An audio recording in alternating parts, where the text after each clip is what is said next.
The story of Caryn Chandler's downfall on Little People Big World is not just another financial scandal. It is a story about a mother willing to use her own son as a human shield and a son who finally reached his breaking point. The narrative that has surfaced recently details a secret audio recording made by Caryn's son, Connor.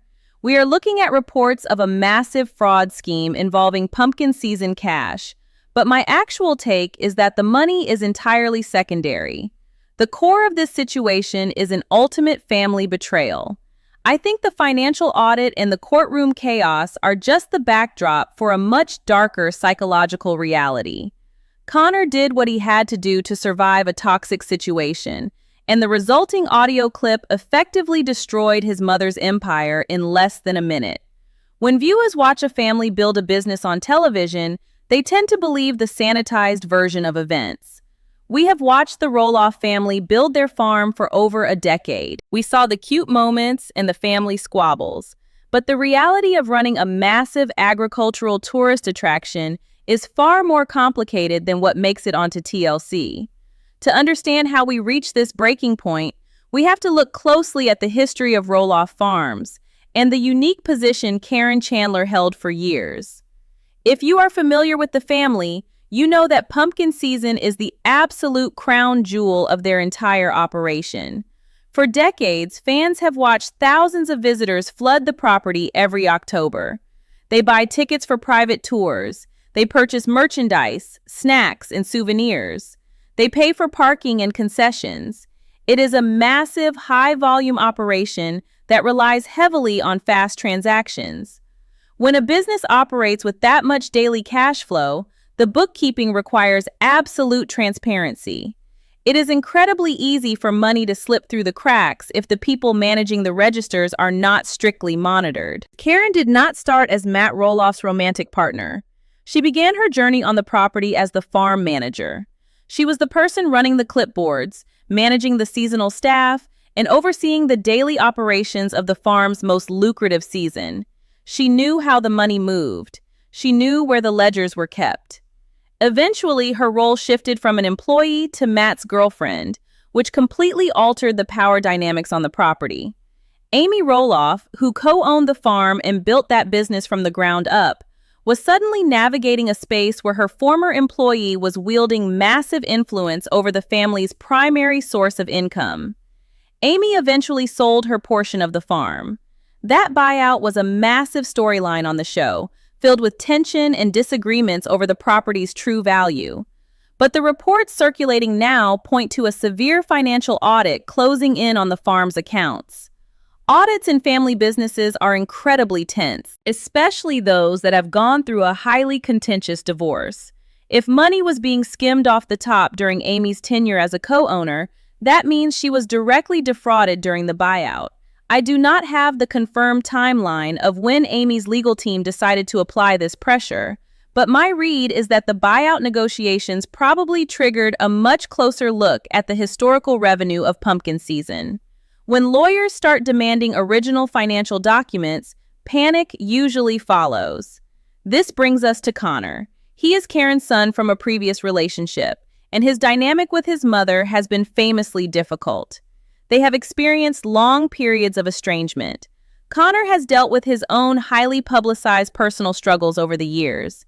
Caryn has often positioned herself on television and in interviews as the long-suffering mother practicing tough love. But toxic family dynamics are rarely one-sided. I think it is crucial to recognize that Connor was already exhausted by his mother's behavior long before this audit began. He was trying to live his own life away from the reality television cameras. He did not ask to be involved in a corporate dispute between his mother, Matt, and Amy. As the walls of the financial audit began to close in, Caryn allegedly panicked. According to the narrative unfolding online, she realized that the official books would not hold up to professional scrutiny. The story goes that there was a hard drive containing the true financial ledgers. These were supposedly the actual unedited records of the pumpkin season cash. If auditors or Amy's legal team got their hands on this drive, the discrepancy between the reported income and the actual income would be undeniable. In a state of sheer desperation, Caryn reportedly drove to Connor's apartment. She did not go to a lawyer for advice. She did not go to an accountant to fix the mistakes. She went to her estranged son. She allegedly demanded that Connor take the hard drive and hide it for her. I want to pause here and really look at the psychology of this decision. Why would a mother take the evidence of a massive financial crime to a son she barely gets along with? My guess is that she was relying on a very old, very primal assumption. People in desperate situations often believe that biological loyalty will override everything else. It is an unwritten rule of nature that a child protects their parent. Caryn likely assumed that no matter how strained their relationship was, Connor would never hand his own mother over to the authorities. She thought she could leverage his DNA to secure her own safety. But let us consider the immense burden she was trying to place on him. She was asking Connor to become an accessory after the fact. If he took that hard drive and hid it, he would be actively participating in a cover-up. If federal investigators or court officials discovered that he was in possession of the true ledgers, Connor could easily face prison time for obstruction of justice or hiding evidence.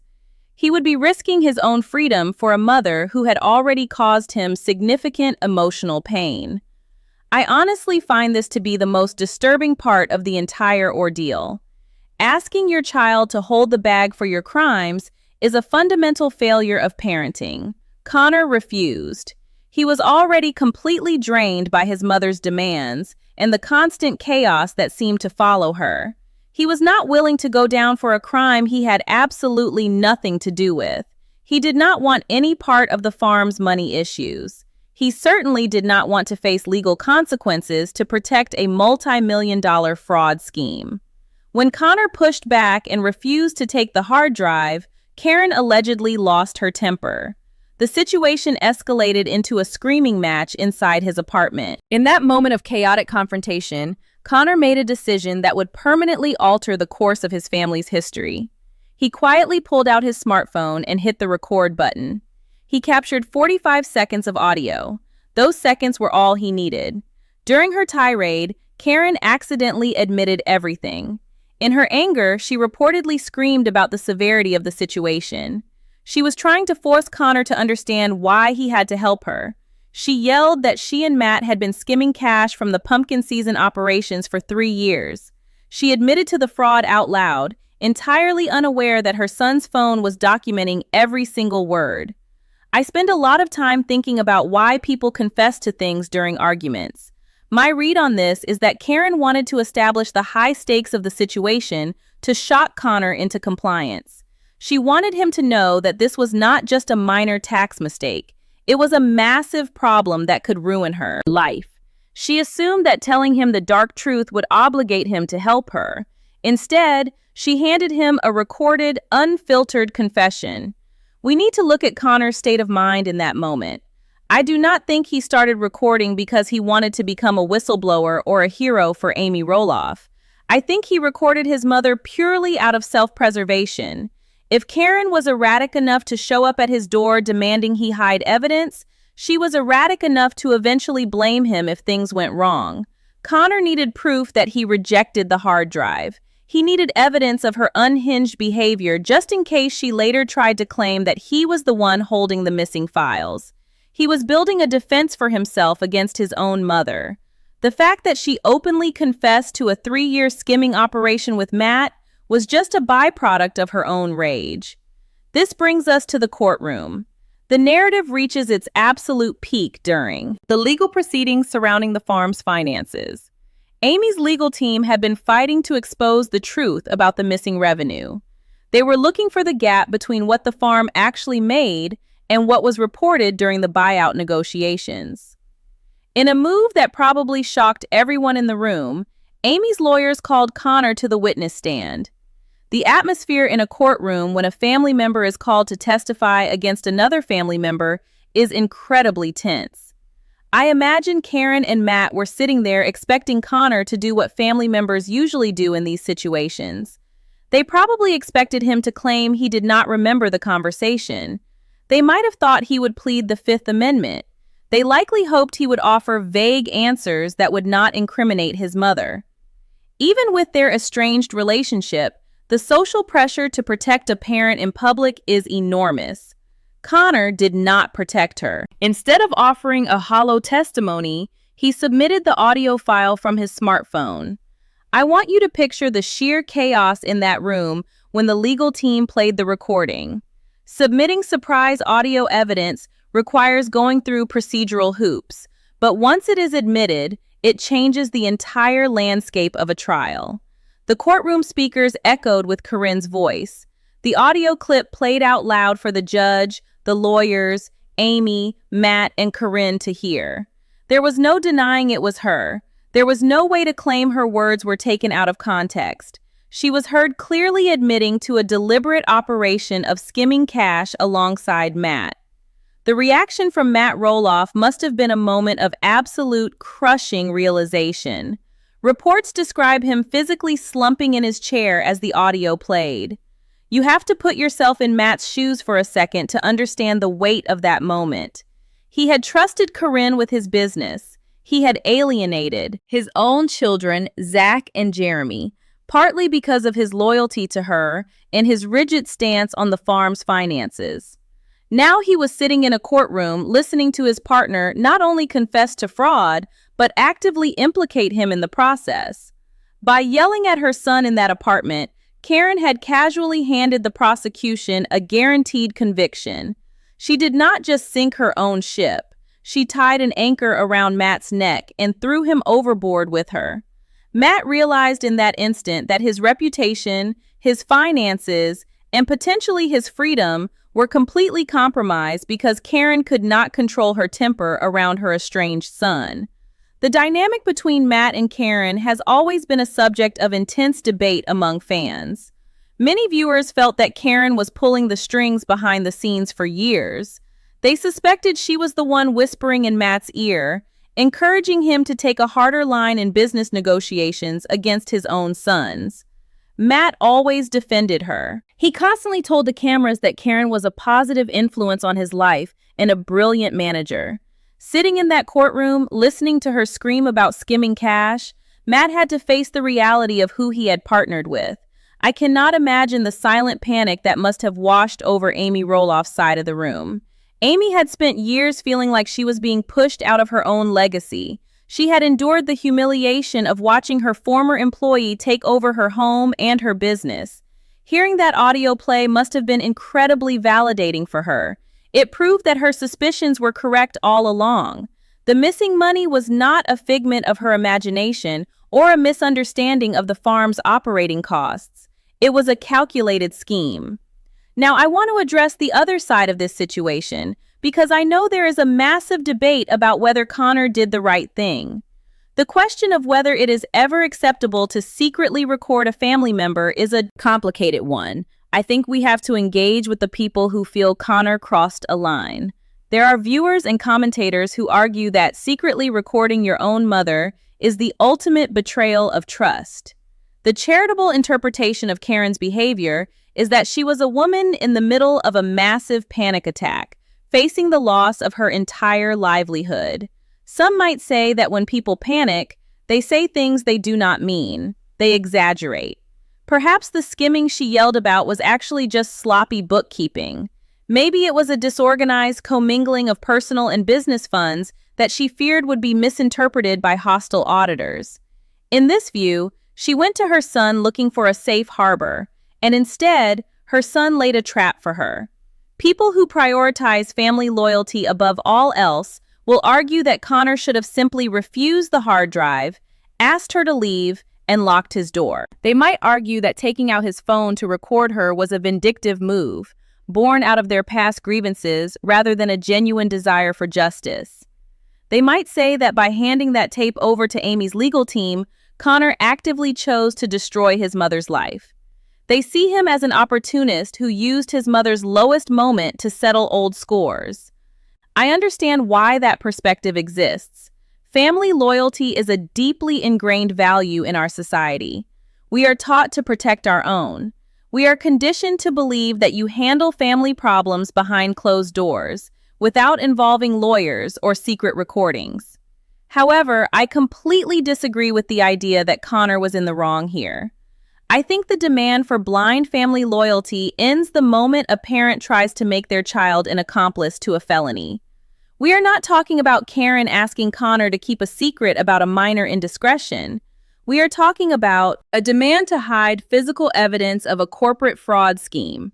If Connor had just kicked her out without recording the interaction, he would have remained incredibly vulnerable. What if the authorities found out Caryn visited him right before the hard drive went missing? She could have easily pointed the finger at him to save herself. She had already proven that she was willing to risk his freedom by bringing the drive to his apartment in the first place. My read is that Connor's actions were purely defensive. You cannot expect a child to act as a shield for a parent who is actively firing bullets in their direction. Connor recognized the extreme toxicity of the situation and secured the only proof he could that he was innocent. It is also worth considering the immense pressure Amy's legal team likely put on Connor.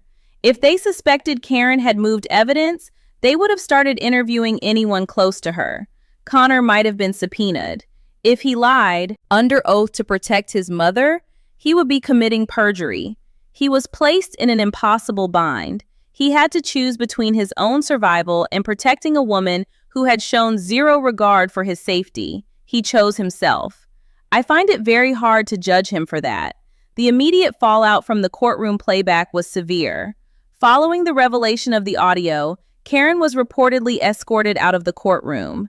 That visual is incredibly striking. She walked out completely abandoned. Matt Roloff, dealing with the shock of being implicated by his own partner, could not save her.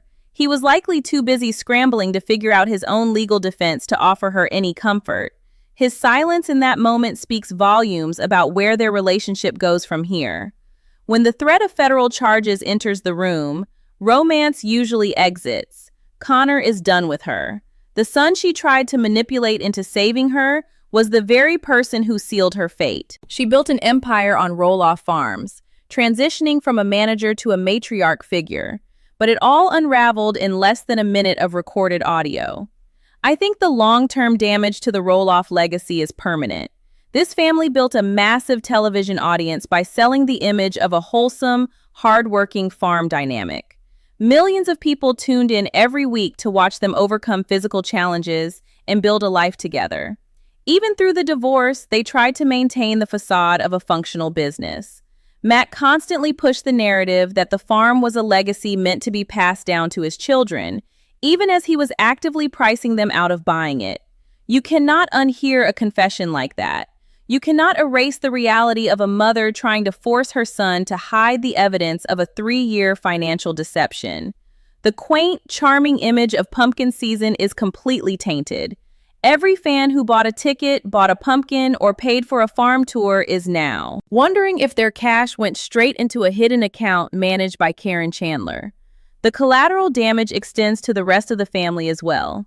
Zach and Tori Roloff have distanced themselves from the farm over the last few years, citing Matt's difficult behavior and Caryn's overstepping. Jeremy and Audrey moved on to build their own brand. For a long time, Matt suggested that his sons were just being entitled or difficult. But this audio recording completely validates the children's decision to walk away. It proves that the farm was not a safe place to do business. It shows that the boys were right to distrust Caryn's influence over their father. I honestly wonder how Matt will try to spin this. He has a long history of talking his way out of tight spots on television. He is very good at controlling the narrative and making himself look like the pragmatic, logical businessman who is just misunderstood by his emotional family members. But you cannot PR your way out of your partner admitting to fraud on tape. I do not have the legal expertise to say exactly what kind of charges Matt might face, but common sense dictates that you cannot skim business revenue for 3 years without facing massive penalties from the IRS and the state. If Matt claims he knew nothing about the skimming, he looks incredibly foolish. He would have to argue that his girlfriend managed to steal massive amounts of cash right under his nose without him noticing. If he admits he knew about it, he is confessing to a crime. He is trapped in a corner entirely of Caryn's making. We also have to think about Amy's next steps. She has spent years taking the high road on television. She smiled through uncomfortable farm events, She tried to remain cordial with Caryn for the sake of the grandchildren. Finding out that Caryn and Matt were allegedly stealing from the business while she was still a partner has to be infuriating. I imagine her legal team is going to seek severe financial restitution. The farm itself might have to be liquidated or sold just to cover the damages and the back taxes. The very property Matt fought so hard to keep control of might be lost because he allowed greed to dictate his operations. Connor made a brutal choice, but I believe it was the necessary one. He refused to be collateral damage in Caryn and Matt's ongoing war with Amy. He looked at the hard drive, he looked at his mother, and he decided he was no longer going to play the role of the troubled son who cleans up her messes. By hitting record, he protected his own freedom. He inadvertently exposed the dark truth behind the farm's most lucrative season. The money might be gone, and the future of the farm might be in ruins, but the illusion of Caryn Chandler's innocent management is shattered forever. The truth is finally out in the open, and the Roloff family will never be the same.